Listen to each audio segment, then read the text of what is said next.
Hello, my name is Tessa Asquith-Lamb and I'm one of the artists that works on the Gallery Social programme at the National Galleries of Scotland. In the first of two videos today, I'm going to be showing you one of my favourite paintings in the gallery, and in the second video, an art activity you can do at home with things you might have lying around inspired by that picture. But first, we'll have a cup of tea and look at the painting. So the painting I've chosen today is Jan Van Huysum's Still Life with a Bird's Nest from 1718. I've chosen this picture for its brilliant detail, vibrant colour, and the way it's lit like a movie star with the spotlight right on the front of the flowers and then soft shadows in the dark. Now the flowers in this impossible bouquet are placed in a niche, a stone niche, which is quite difficult to see when you first look at it. And one of the details of the niche that I really like is right at the bottom of the painting. The artist has put his signature as if it's carved into the stone of the niche. And I like to think about the day he finished the painting and how glad he was to have finished it and how pleased he must have been to finally sign his name. Now I called it an impossible bouquet because any gardener would know that tulips and roses do not flower at the same time of year. I mean, unless you force them. And also, if you look at this flower arrangement, you've got the urn at the bottom, which has got little cupids on it, and the cupids are an emblem of love. So there's like an urn at the bottom. But then even if you've got a really, really long tulip in your urn, it would never quite reach up as far as the flowers in the Van Huysum do.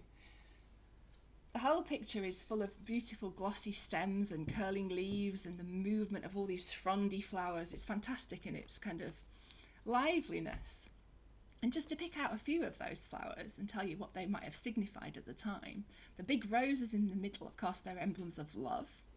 The tulip, top centre, is a variety of kind of stripy tulip, and they symbolise again love, but also vanity. Now there'd been a big tulip craze in the early 1600s, and that had kind of fallen away by the time this picture was painted, but there's still kind of emblems of vanity for some people. Now on the left of the painting is a frond of lilac, a soft, gentle coloured flower, and they symbolise first love or the first emotions of when you're falling in love. Next to them are the narcissus, the yellow daffodil-like flowers, and because they're one of the first things that appear in the spring, they're again symbols of hope and resurrection, but also they're symbols of vanity because Narcissus, the ancient god, fell in love with his own reflection. Right at the top is a poppy that symbolises sleep. And towards the bottom of the painting, a vibrant blue morning glory, symbol of coquetry and flirtation. And down at the bottom there's an auricula, which is a healing flower. There are in all 15 different plant specimens in this painting, all recognisable to botanists. There are also, when you get close to this picture, lots and lots of insects crawling around all over the flowers. Wasps, bees, flies, loads of ants on the roses, a butterfly. And of course there's a nest at the bottom, and the nest is the emblem of rebirth, and eggs of course are symbols of regeneration.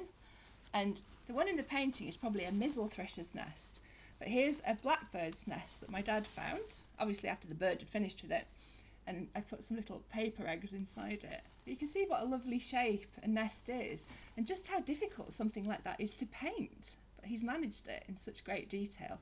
And he's also, inside the nest, painted the wing of a dragonfly and a dead woodlouse that the bird has left behind. The last little detail that I wanted to talk about in the painting is the way the artist has shown, right in the centre, a rose leaf. Now the rose leaf, you would think the natural bit of a rose leaf to paint would be something like this, the kind of glossy green outer leaf. But what he's done, he's painted the underside of the leaf, the sort of softer green with its little veins. And then what he's done, he's put on it a little dewdrop like this. And that's such a brilliant little detail that adds just that moment of kind of spring-like life to the picture. And I think it's one of the things that really sort of brings it to life for me. So I hope you've enjoyed this look round the painting today with me. And in the second picture, we'll show you a way where you can recreate something very similar at home. So thank you very much for listening.